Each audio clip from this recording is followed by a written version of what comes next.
이번 시간부터는 밀도에 대해서 배워보도록 하겠습니다.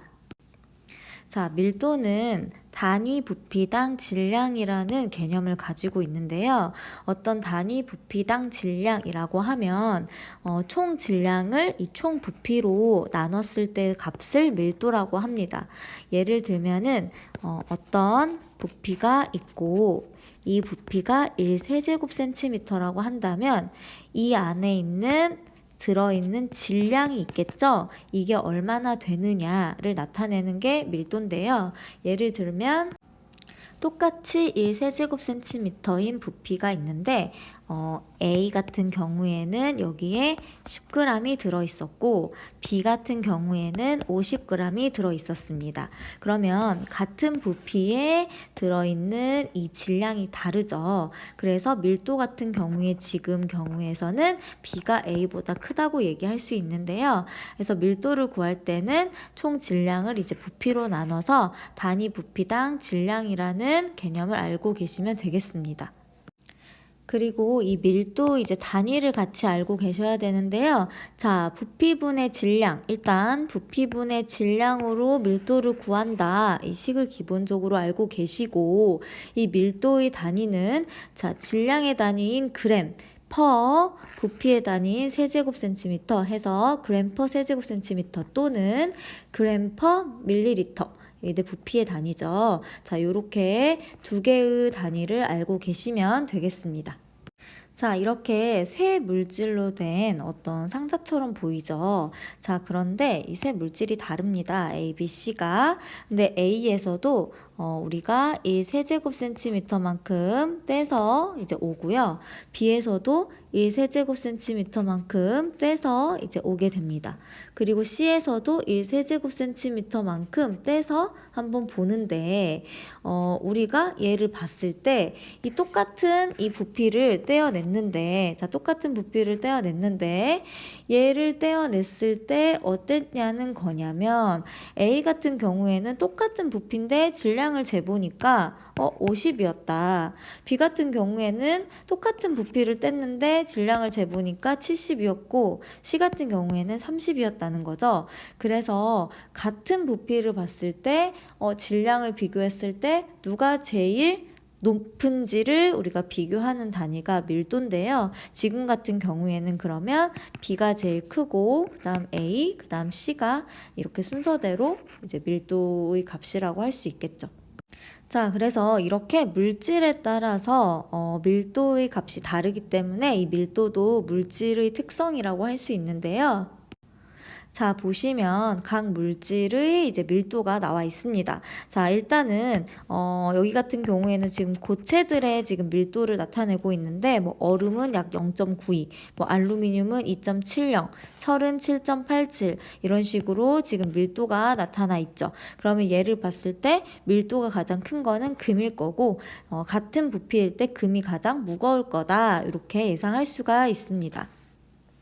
자, 그 다음에 여기는 지금 액체들의 밀도를 나타내고 있는데요. 액체 같은 경우에는 자기네들끼리 이렇게 쭉 놓으면은 밀도가 가장 큰 애가 아래에 있게 되고 밀도가 가장 작은 애가 위에 있게 됩니다. 그래서 같은 부피에 해당되는 질량이 큰 것이 맨 아래에, 그 다음에 작은 것이 맨 위에 있게 되는데 식용유는 0.86, 물은 1. 자, 얘만 비교했을 때 물은 1이고 식용유는 0.86이다. 식용유가 0.86으로 물의 밀도보다는 작다.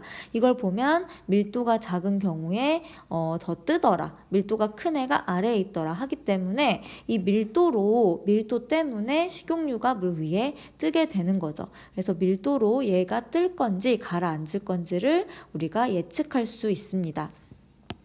자, 이것 같은 경우에는 지금 기체의 밀도를 나타내고 있는데요. 기체 같은 경우에는 우리가 알다시피 고체는 입자들이 이렇게 뭉쳐 있고 액체들은 이제 조금 떨어져 있고 기체들은 엄청나게 이렇게 분자 사이의 거리가 멀죠.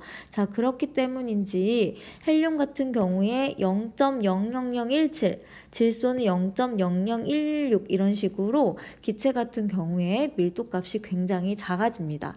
그런데 기체 같은 경우에는 기체의 성격이 특별히 자, 온도가 높아지면 더 얘네들이 거리가 이렇게 멀어지게 되겠죠. 그 다음에 압력.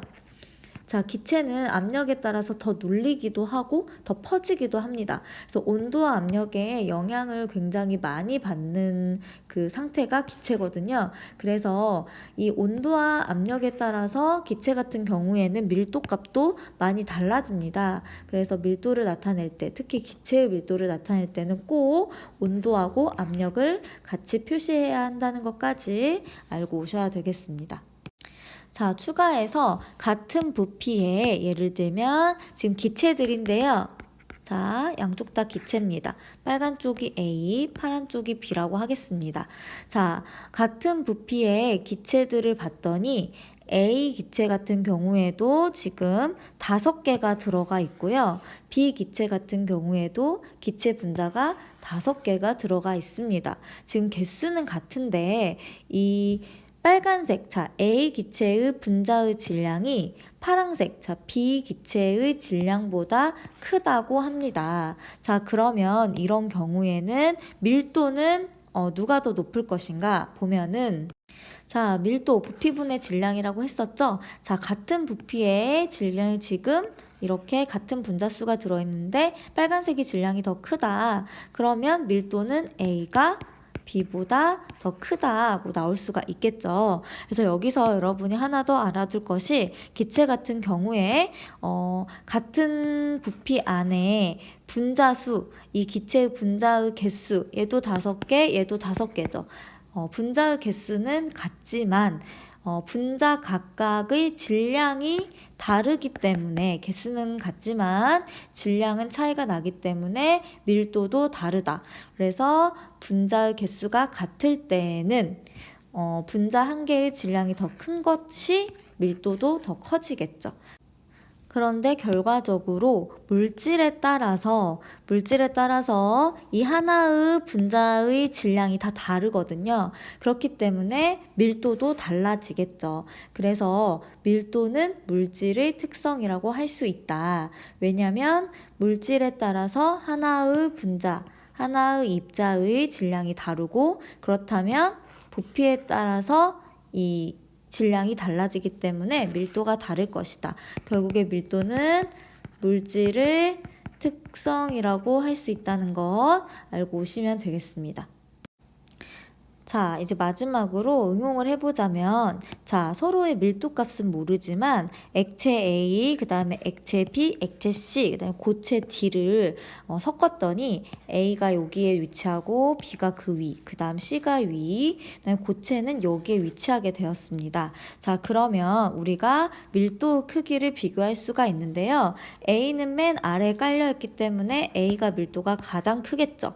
그 다음에 지금 고체 D 같은 경우에 A보다는 지금 위에 있지만 액체 B보다는 아래에 조금 가라앉으려고 합니다. 자, 그 말은 액체 B보다는 D가 밀도가 더 크다라는 것을 알 수 있는데 그렇기 때문에 그 다음이 D, 그 다음에 더 위에 있는 게 B, 그 다음에 액체 C가 가장 밀도가 낮다는 것까지 우리가 이 밀도의 크기를 비교할 수는 있겠죠.